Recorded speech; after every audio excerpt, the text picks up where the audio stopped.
দিদি আপনি কি খাচ্ছেন? Dragon fruit. কেন গাছ থেকে তুলছেন আর খেয়ে নিচ্ছেন? অন্যদের দিচ্ছেন না তো?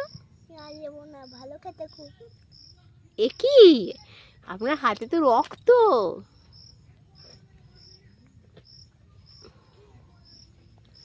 ছুরি নিয়ে কেটে কেটে খাচ্ছিস?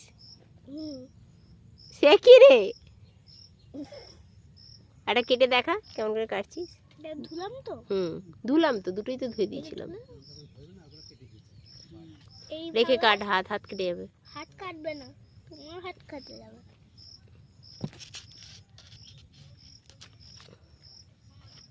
এইভাবে প্রথমে একটা ফোঁপড় করলে, ঠিক আছে?